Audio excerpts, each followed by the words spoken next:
আমরা আমাদের অনেক সমস্যার সৃজনশীল সমাধান নিয়ে আলাপ করছি, কিন্তু আমাদের একটা বিশাল জাতীয় সমস্যা আছে পার্বত্য চট্টগ্রাম নিয়ে। বাংলাদেশ রক্তাক্ত যুদ্ধ করছে এই জনপদে, যুদ্ধ থামছে কিন্তু ছাইচাপা তুষের মতো এক আগুন ধিকে ধিকে জ্বলতেছে। পাহাড় আর সমতলের জনগোষ্ঠীর মধ্যে সন্দেহ আর অবিশ্বাসের বাতাস লঘু হইয়া যায় নাই। আমি মাঝে মাঝে ভাবি, যারা রাষ্ট্র চালায় তারা কি আদৌ সমস্যাগুলো নিয়ে ভাবেন? কিভাবে এটা সমাধান করা যায় এটা নিয়ে ভাবেন? ভাবলে, আন্তরিকভাবে চেষ্টা করলে তো এই সমস্যা একেবারে দূর না হোক অনেকটা তো সহনীয় করে ফেলা যায়।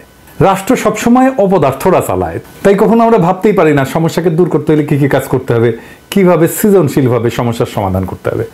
আজ আমি পার্বত্য চট্টগ্রাম ইস্যু নিয়ে আলাপ করব। আমার আলাপে সব সমস্যার সমাধান থাকবে না, তবে অন্তত একটা বড় সমস্যার সমাধানের বিষয়ে আলাপ করব। আশা করি বাংলাদেশের আপামর জনসাধারণ, সমতল এবং পাহাড়ের জনগণ আমার এই আলাপটাকে গ্রহণ করবেন। আসেন আল্লাহর নামে শুরু করি। এখন আলাপ হইতেছে আদিবাসী না উপজাতি এই বিষয় নিয়ে। আমি এই আলাপে এখনই ঢুকবো না, একটু টাচ করব আমার এপিসোডের একদম শেষ দিকে। আমার মতে সমস্যার মূলটা এই জায়গায় না, মূলটা মূলত দুইটা জায়গায়, একটা স্থানীয় আর একটা আন্তর্জাতিক। আন্তর্জাতিক বিষয়টা আমি প্রথমে আলোচনা করব, কারণ পার্বত্য চট্টগ্রাম নিয়ে আলাপ করার সময় সেই আন্তর্জাতিক প্রবলেমটা, সমস্যাটা, যেখানে ভারত একটা গুরুত্বপূর্ণ ফ্যাক্টর, সেটারে মাথায় রাখলে আমাদের বিষয়টা বুঝতে সুবিধা হবে এবং সমাধানের পথটা ভাবতেও সুবিধা হবে।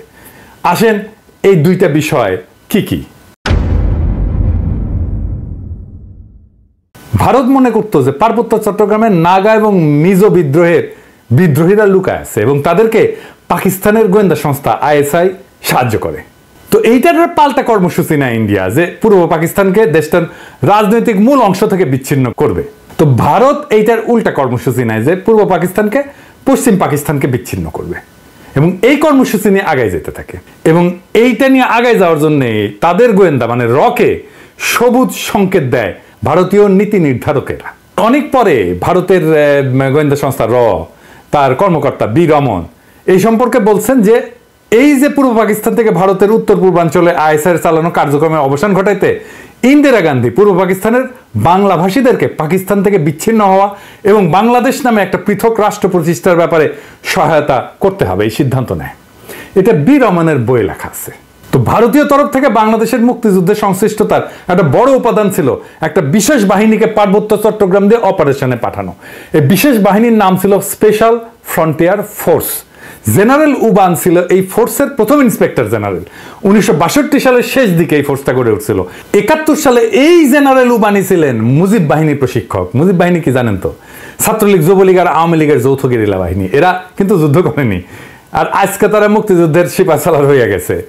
শুধু তাই না, উবান ছিল রক্ষী বাহিনীরও প্রশিক্ষক। তাইলে বুঝতে পারতেছেন তো যে ইন্ডিয়ার প্ল্যানটা কি এবং কিভাবে সে প্ল্যানগুলো সাজাচ্ছে তার আশেপাশে।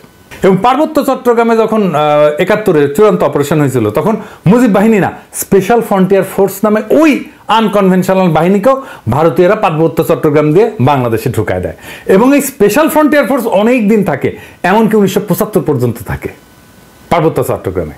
তো এই ফোর্সের দায়িত্ব কি ছিল? যে পার্বত্য চট্টগ্রামে যে ভারত নিয়ন্ত্রিত মিজোরাম এবং নাগাল্যান্ডের স্বাধীনতা সংগ্রামী আছে তাদেরকে খুঁজে বের করে এবং নিশ্চিহ্ন করা। এখানেই শেষ না, এই স্পেশাল ফ্রন্টিয়ার ফোর্সের সাথে মুজিব বাহিনী পার্বত্য চট্টগ্রাম দিয়ে যখন অভিযান শুরু করে, এটা নভেম্বরের শেষ দিকে। এরা ত্রিপুরা রাজ্য থেকে পার্বত্য চট্টগ্রামের পানছড়িতে প্রবেশ করে নভেম্বরের শেষে। একদল চাকমা তাদেরকে অভ্যর্থনা জানাইতে যায়, মনে করছে তাদের মুক্ত করতে আসছে। এই জন্য একটা খাসিও নিয়ে গেছিল বেচারারা। আহারে, মুজিব বাহিনী ও স্পেশাল ফ্রন্টিয়ার ফোর্স এই সদস্যদের খাসিটা নিছে, কিন্তু অভ্যর্থনাকারী সবাইকে হত্যা করছিল। তারপর তারা পানছড়ির পাহাড় গ্রামগুলোতে হামলা শুরু করে, বাড়িঘর লুটপাট করে, আগুন লাগায় দেয়, সামনে যাকে পায় তাকেই হত্যা করে এবং মেয়েদেরকে ধর্ষণ করে। তাদের হামলায় পানছড়িতে ওই দিনই নিহত হয়েছিল 32 জন নিরীহ পাহাড়ি। তারপর তারা পানছড়ি থেকে খাগড়াছড়ির দিকে রওনা হয় এবং যাওয়ার পথে 176টা বাড়িঘর জ্বালায় দেয়। 14 ডিসেম্বরেও তারা 22 জনকে হত্যা করে। এই ছিল আওয়ামী লীগের মুজিব বাহিনীর মুক্তিযুদ্ধ। এটাই তাদের কন্ট্রিবিউশন। বাংলাদেশ থেকে ভারতীয় সামরিক বাহিনী চলে যাওয়ার সময় তাদের সেনাবাহিনীর এই স্পেশাল ফ্রন্টিয়ার ফোর্সকে রেখে দেওয়া হয় কক্সবাজারে। 72 সালের জুলাই পর্যন্ত পার্বত্য চট্টগ্রামে অপারেশন চালায়, তারপরে তারা প্রত্যাবর্তন করে। কিন্তু সবাই যে চলে গেছিল তা কিন্তু না, কারণ মুজিব যেদিন জয় বাংলা হয় না 1975-এ, ওই সময় পার্বত্য চট্টগ্রামে অপারেশন চালানো একটা ভারতীয় হেলিকপ্টার বিধ্বস্ত হয় রেকর্ড রে ভাই। মুজিব মূলত পার্বত্য চট্টগ্রামকে ভারতের হাতে তুলে দিছিল। আমি আর সেই ইতিহাসে গেলাম না, কিন্তু এখন পার্বত্য চট্টগ্রাম নিয়ে ইন্ডিয়ার পরিকল্পনাটা কি? ইন্ডিয়ার একটা দুর্বল জায়গা আছে চিকেন নেক, তাই না? আপনারা জানেন, যেটা দখল নিতে পারলে সেভেন সিস্টার জয় বাংলা হয়ে যাবে, আলাদা হয়ে যাবে। ইন্ডিয়া সেটা নিয়ে সবসময় একটা প্যারার মধ্যে থাকে। আমাদেরও একটা উইক জায়গা আছে, সেটা হইতেছে ফেনী, যা আমাদের বাংলাদেশ মূল ভূখণ্ডের সাথে পার্বত্য চট্টগ্রামকে যুক্ত করছে। ওই জায়গা দিয়া পার্বত্য চট্টগ্রামকে যদি আলাদা করে দিতে পারে ইন্ডিয়া, তাইলে চিকেন নেক নিয়ে তার না ভাবলেও চলবে, মুফতে একটা সমুদ্র বন্দর পাওয়া যাবে। তাই সে পার্বত্য চট্টগ্রামের সবসময় বিচ্ছিন্নতাবাদীদেরকে অকাতরে সাপোর্ট দেয়, শান্তি বাহিনীকে সাপোর্ট দিচ্ছে, কুকিজিনদের সাপোর্ট দেয়। তারা জানে পার্বত্য চট্টগ্রাম যদি বিচ্ছিন্ন হয়ে আলাদা রাষ্ট্র হয়ও, তাইলে এই ল্যান্ড লক একটা অতি অল্প জনগোষ্ঠীর ভূখণ্ডের ইন্ডিয়ার উপরে সর্বাংশে নির্ভর করা ছাড়া আর উপায় নাই। আর ওই অংশটা ইন্ডিয়া খায়া ফেলতে কোনো সমস্যা হবে না তখন। তবে আমরা এই সমস্যার কথা কম বেশি সবাই জানি। যে দ্বিতীয় যে সমস্যা, যেটার কথা আমরা একেবারেই জানি না, আলাপ করি না, সেই সমস্যাটা কি? আসেন সেটা নিয়ে আলাপ করি। এটা খুবই জটিল এবং কম আলোচিত সমস্যা। এই প্রসঙ্গে আমি আর একটা আলোচনা করে নিই, আপনাদের বুঝতে সুবিধা হবে। হংকং আর চায়না মেনল্যান্ড, এই দুইটা ভূখণ্ড কিন্তু একই দেশের হইলে সিস্টেম আলাদা, অর্থনৈতিক সিস্টেম আলাদা। হংকং অশান্ত না? আপনি একই দেশের দুইটা সিস্টেম করলে সেটা অশান্তির একটা বীজ হয়ে থাকে, যদি খুব ভালোভাবে ম্যানেজ করা না যায়। কারণ দেশ বা রাষ্ট্র একটা শরীরের মতো, এটার একটা রাজনৈতিক অর্থনৈতিক সংহতির দরকার পড়ে। ইকোনমিক সিস্টেম আলাদা হইলে রাজনৈতিক সংহতি রক্ষা করা দূর হয়ে যায়। কেন? মার্কস বলছেন যে রাজনীতি হচ্ছে অর্থনীতির একটা ঘনীভূত রূপ। অর্থনীতি যেমন, সেটাই রাজনীতি হইয়া দেখা দেয়। কথাটা খুবই সত্য কথা। একটা দেশের ইকোনমি যেমন, তার রাজনীতিটাও তেমন। এটা নিয়ে পরে আবার বিস্তারিত আলাপ করা যেতে পারে, কিন্তু আপাতত আজকাল আলাপের জন্য এইটুকু জানলেই চলবে। পার্বত্য চট্টগ্রামের ইকোনমি কি আলাদা? হ্যাঁ, আলাদা। ওদের ইকোনমি ভূমি নির্ভর। ওদের বর্তমান ভূমির মালিকানা ব্যবস্থা খুবই জটিল এবং বহুমুখী একটা কাঠামোর উপর প্রতিষ্ঠিত, যা ঐতিহাসিক, সামাজিক, সাংস্কৃতিক এবং প্রশাসনিক অনেকগুলো কারণের মিশ্রণ। তিনটা স্তরে এদের ভূমি ব্যবস্থাপনা। এক নাম্বার, ঐতিহ্যবাহী ভূমি মালিকানা ব্যবস্থা।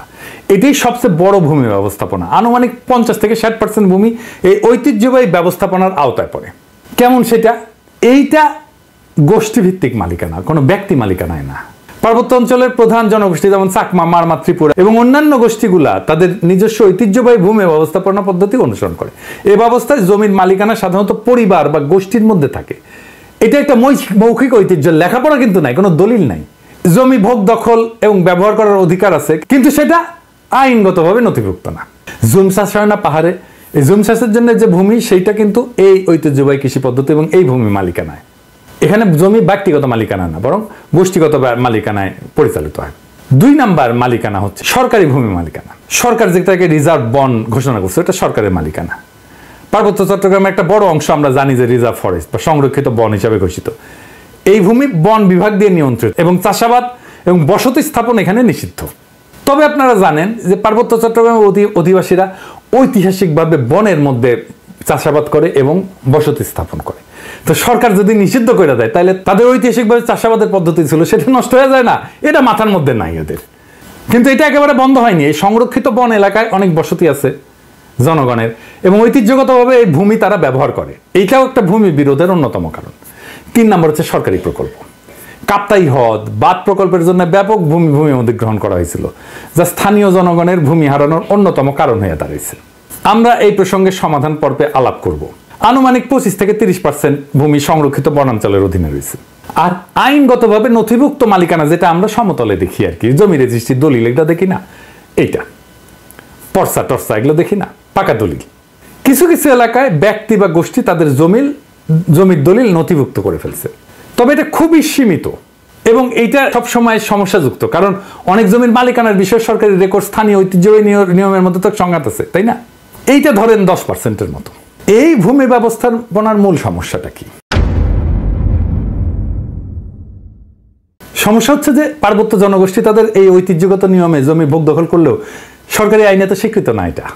তারপর ধরেন উন্নয়ন প্রকল্প, যেমন কাপ্তাই জল বিদ্যুৎ কেন্দ্র এবং সমতলের অনেক মানুষ আসছে পার্বত্য অঞ্চলে, ফলে স্থানীয় জনগণের জমি হারানোর ঘটনা ঘটছে। আবার আরেকটা জিনিস বললাম যে রিজার্ভ সংরক্ষিত বন এবং কৃষি জমি নিয়ে যে সংঘাত, ওইখানে তারা বসতি স্থাপন করে, ওখানে কৃষি কাজ করে। সমতলের অনেকে বলে যে আমরা কেন পার্বত্য চট্টগ্রামে গিয়ে জমি কিনতে পারবো না, ওরা তো এসে সমতলে জমি কিনতে পারে। সমস্যা বুঝছেন তো? আপনি কার কাছ থেকে জমি কিনবেন? দলিলই তো নাই।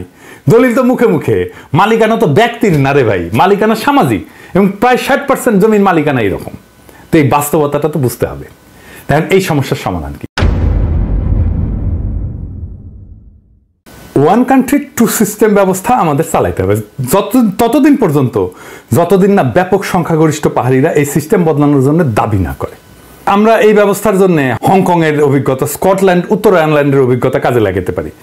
এইটা করে ঐতিহ্যবাহী ভূমি ব্যবস্থাকে আইনি স্বীকৃতি দিতে পারি এবং পুরো পার্বত্য চট্টগ্রামকে আমরা গ্রিন ইকোনমির আওতায় আনতে পারি। তাহলে আমাদের এই ওয়ান কান্ট্রি টু সিস্টেমটা ভালোভাবে বাস্তবায়ন করা যাবে। অর্থনৈতিক উন্নয়ন আর স্বাতন্ত্র্য 2 লক্ষ্যই অর্জিত হবে। পার্বত্য চট্টগ্রামে ব্যাপক অর্থনৈতিক উন্নয়ন করলে, পাহাড়িদের আয় আর জীবনযাত্রার মান বাড়াইলে বেশিরভাগ সমস্যার সমাধান হয়ে যাবে।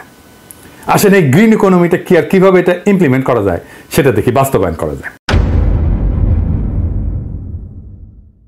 গ্রিন ইকোনমি হলে এমন একটা অর্থনৈতিক ব্যবস্থা যা পরিবেশকে রক্ষা করবে, টেকসই উন্নয়নকে প্রাধান্য দেবে এবং এইটাই প্রাকৃতিক সম্পদের সঠিক ব্যবস্থাপনা, পরিবেশ বান্ধব প্রযুক্তি ব্যবহার এবং সবুজ কর্মসংস্থান তৈরির মাধ্যমে অর্থনৈতিক উন্নয়ন এবং পরিবেশ রক্ষার মধ্যে একটা ভারসাম্য আনবে।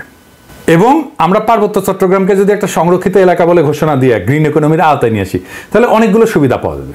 স্বাতন্ত্র্য রক্ষা তো হবেই, পাশাপাশি অর্থনৈতিক উন্নয়ন সম্ভব হবে। সুবিধাগুলো এক এক করে আলোচনা করি। যেমন ধরেন, প্রাকৃতিক সম্পদের সংরক্ষণ করা যাবে। সংরক্ষিত এলাকায় অরণ্য, বন্যপ্রাণী এবং জীববৈচিত্র্য রক্ষার জন্য সঠিক ব্যবস্থাপনা গড়ে তোলা সম্ভব হবে এবং এর ফলে টেকসই একটা বন ব্যবস্থাপনা, যেটাকে সাস্টেনেবল বন ব্যবস্থাপনা বলা হয়, এবং পানি সংরক্ষণ, কার্বন নিঃসরণ হ্রাস করা যাবে এবং পরিবেশ বান্ধব কর্মসংস্থান তৈরি করা যাবে। কিভাবে? ধরেন ইকো ট্যুরিজম, জৈব চাষাবাদ, প্রাকৃতিক পণ্য উৎপাদন এবং স্থানীয় কারুশিল্পের মাধ্যমে স্থানীয় জনগণের জন্য কর্মসংস্থান সৃষ্টি করা যাবে। পরিবেশ বান্ধব উদ্যোগ নেওয়া যেতে পারে, যেমন সৌরশক্তি প্রকল্প, জৈব প্লাস্টিক উৎপাদন প্রকল্প, এইগুলো তৈরি করা যেতে পারে। এবং যেহেতু আমরা এখানে কার্বন নিঃসরণ কমাবো, তাই আন্তর্জাতিক সহযোগিতা পাওয়া যাবে প্রত্যেকটা প্রকল্পে। শুধু আন্তর্জাতিক সংস্থার সাহায্য, টাকা পয়সায় না, প্রযুক্তিগত সহায়তাও নেওয়া যাবে এবং পরিবেশ বান্ধব ট্যুরিজম গড়ে তোলা যায়। এখন যে ট্যুরিজম আছে এটা পরিবেশ বান্ধব না, এটা আয়ের একটা গুরুত্বপূর্ণ উৎস হতে পারে। আর সামাজিক উন্নয়ন, জনসাধারণের, যেমন ধরেন স্থানীয় জনগণের শিক্ষা, স্বাস্থ্য এবং আর্থিক অবস্থার উন্নতির জন্য প্রকল্প নেওয়া যেতে পারে, যেটা তাদের জীবিকার বিকল্প উৎস হিসেবে কাজ করবে। যারা বনাঞ্চলে কাজ করতেছে, যারা বনাঞ্চলে আবাদ করতেছে বা বাসস্থান করতেছে, তাদের জন্য একটা বিকল্প, একটা কর্মসংস্থানের উৎস আমাদের খুঁজে বের করতে হবে। এবং স্বাতন্ত্র্য রক্ষার জন্য এই প্রত্যেকটা প্রকল্পে স্থানীয় সম্প্রদায়ের অংশগ্রহণ নিশ্চিত করতে হবে। স্থানীয় জনগোষ্ঠীকে সিদ্ধান্ত গ্রহণ এবং ব্যবস্থাপনার অংশীদার করে ফেলতে হবে। তাদের ম্যানেজমেন্টে পার্টিসিপেশন ছাড়া আমরা কোনো কাজ করব না। তাদের সাংস্কৃতিক ঐতিহ্য এবং জীবনযাত্রাকে সম্মান জানায় উন্নয়ন পরিকল্পনা করতে হবে সব সময়। সংরক্ষিত এলাকাকে বিভিন্ন জোনে ভাগ করা যেতে পারে। যেমন ধরেন কোর জোন, যেটা সম্পূর্ণ সংরক্ষিত এলাকা, যেখানে মানুষের প্রবেশ সীমিত থাকবে। বাফার জোন, যে কিছু নিয়ন্ত্রিত কার্যক্রম, যেখানে ইকো ট্যুরিজমটা চালাবো। আমরা ইকো ট্যুরিজম সব জায়গায় চালাইতে দেবো না এবং এখানে গবেষণাও করব। এবং sustainable use zone, third zone, যেখানে পরিবেশ বান্ধব চাষাবাদ, কারুশিল্প এবং অন্যান্য কার্যক্রম পরিচালনা করা যাবে। এবং একটা কঠোর আইন, পরিবেশ সুরক্ষা আইন লাগবে ওইখানে। সংরক্ষিত এলাকায় বৃক্ষ নিধন, শিকার এবং দূষণ কঠোরভাবে নিষিদ্ধ করতে হবে এবং আইন ভঙ্গ করলে দৃষ্টান্তমূলক শাস্তি ব্যবস্থা করতে হবে। এবং আমরা পুরো সিস্টেমটা ঠিক মতো চলতেছে কিনা এটার জন্য প্রযুক্তির ব্যবহার করব, ড্রোন লাগাবো, স্যাটেলাইট ইমেজ ব্যবহার করব, যে সংরক্ষিত এলাকায় সার্বক্ষণিক আমরা নজরদারি করব যে কেউ আমাদের এই পরিবেশের ক্ষতি করতেছে কিনা। এবং এই অঞ্চলে আমাদের একটা গবেষণা এবং ডকুমেন্টেশনের একটা শক্তিশালী সিস্টেম রাখতে হবে, যে সংরক্ষিত এলাকায় জীববৈচিত্র্য, সম্পদ এবং পরিবেশগত অবস্থা নিয়মিত এটা ঠিক থাকতেছে কিনা এটা নিয়মিত গবেষণার মাধ্যমে পর্যবেক্ষণ করা হবে। আর আসেন কাপ্তাই লেক এলাকা।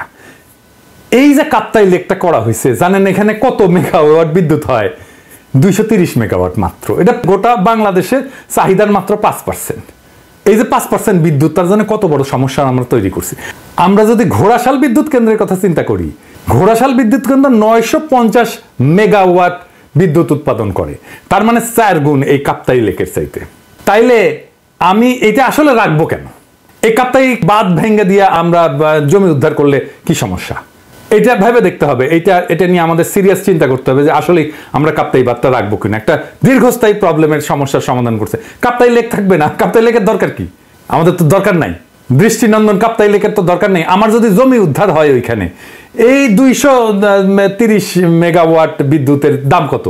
আর আমরা যদি এই জমিটাকে ব্যবহার করতে পারি, কাপ্তাই লেকের নিচে ডুবে যাওয়া জমিটা যদি উদ্ধার করতে পারি, তাহলে এই জমিতে আমরা কি পরিমাণে অর্থনৈতিক ব্যবস্থাপনা করতে পারবো, অর্থনৈতিক সুবিধা পাবো, অর্থনৈতিক লাভ করতে পারবো। এটা একটা স্টাডি হইতে পারে, আমি এটা ধারণাটা দিলাম। যদি মনে করেন যে স্টাডি করে যদি দেখা যায় যে ওইখানে অর্থনৈতিক সুবিধা যেটা সেটা অনেক অনেক বেশি এই কাপ্তাইয়ের 230 মেগাওয়াটের বিদ্যুতের চাইতে, তাহলে কাপ্তাই বাঁধ আমাদের রেখে লাভ কি? এটা ভেঙে দেওয়া যেতে পারে। আমার মনে হয় যে কাপ্তাই বাঁধ যদি ভেঙে দেওয়া যায় তাহলে আমাদের বেটার ইকোনমিক বেনিফিট আমাদের আসবে। এবার আসেন আদিবাসী ধারণা নিয়ে আমার চিন্তাটা বলি, কেন এইটা অদরকারি আলাপ, কেনই বা সমতলের মানুষ এই চিন্তাটা পছন্দ করে না। সমতলের মানুষ আদিবাসী ধারণা নিয়ে কি মত পোষণ করে সেটা বলার আগে বোমাং রাজা কি ধারণা পোষণ করে সেটা শুনি, আসেন শোনেন, ওনার কথাই শোনেন। আমার নাম অংশুর চৌধুরী। আপনারা বলেন আমরা actually we are not tribal, আমরা আদিবাসী নয়, আমরা ছিলাম বারমাতি। ভারতের সম্রাট মহারাজগিরি উনি বোমাং রাজাকে 1614 সালে সরকার গভর্নর অফ চিটাগং, একজন রাজা গভর্নর ছিল। Fifth man entered into Chittagong district, বর্ধমানে বোমাঙ্গি কমলাপুর 1727 সালে। 283 বছর আগে আমরা এখানে যুক্তি। এই যে ইন্ডিজেনাস বা আদিবাসী শব্দটার অর্থ হইল এমন জনগোষ্ঠী বা সম্প্রদায় যারা কোনো নির্দিষ্ট ভৌগোলিক এলাকায় ঐতিহাসিকভাবে বসবাস করে আসতেছে, যারা সেই এলাকার আদি অধিবাসী এবং যাদের ঐতিহ্য সাধারণত ঔপনিবেশিক বা আধুনিক জনগোষ্ঠীর আগমনের পূর্বে গড়ে উঠছে। সহজ বাংলায় বললে ওই অঞ্চলের আদিবাসিন্দা। রেড ইন্ডিয়ানরা যেমন আমেরিকার আদিবাসিন্দা, আপনারা তো সেটা না পাহাড়ি ভাইরা। তারপরে যখন এই শব্দ ব্যবহার করার জন্য চাপাচাপি করেন তখন বাকি দেশের মানুষ এটাকে সন্দেহের চোখে দেখবেই।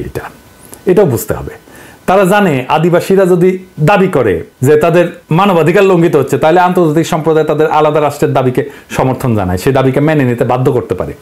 আর আপনাদের তো জুম্মল্যান্ড সংক্রান্ত দাবি আছেই, আর ইন্ডিয়ার তো ফুসলানো আছেই, তাই না? এবং ইন্ডিয়া তো চায় এটাকে আলাদা করে নিয়ে একটা আলাদা তাদের মধ্যে খেয়ে ফেলতে। তো সন্দেহ তো যৌক্তিক। আপনারা যদি মনে করেন আদিবাসী শব্দটা আপনাদের আলাদা সুবিধা দেবে, আপনি বাংলাদেশ রাষ্ট্রের কাছে চান সেই সুবিধা, তাইলে আলাপ তো করা যেতেই পারে ওইটা নিয়ে। কিন্তু সে আলাপে না যায় যদি বলেন দেখিস আকাশে কি সুন্দর চাঁদ উঠিছে, তাহলে হবে। পাহাড়ে সবাই যেমন বিচ্ছিন্নতাবাদী না, এটা যেমন সত্য, তেমন সমতলের সবাই আপনাদের ব্যাপারে ইনসেনসিটিভ বা অসংবেদনশীল না, এটাও তেমন সত্য। তাই আসেন দুই পক্ষকেই বলি, সংঘাত আর অবিশ্বাসের কালকাটায় আমরা নতুন ইতিহাস গড়ি। হাসিনা বিরোধী লড়াইয়ে পাহাড়ি ভাই বোনেরা আমাদের কাঁধে কাঁধ মিলায় লড়াই করছেন। আমরা এই ঐতিহাসিক ঐক্যকে সাথে নিয়ে আগায় যাই। আমরা এমন এক বাংলাদেশ গড়ে তুলি যার গর্বিত মালিক হবে হিন্দু, মুসলমান, পাহাড়ি, সমতলি, চাকমা, বাঙালি সকলেই। বৈচিত্র্যের মধ্যে আমরা গড়ে তুলব এক মহান ঐক্য, এক নতুন বাংলাদেশে, যে বাংলাদেশের স্বপ্ন দেখেই জুলাই আগস্টের হাজারো শহীদেরা চোখ মুছছিল, শেষ নিদ্রায় গেছিল। আসেন আমরা সেই স্বপ্নকে বাস্তব করে তুলি। ইনকিলাব জিন্দাবাদ।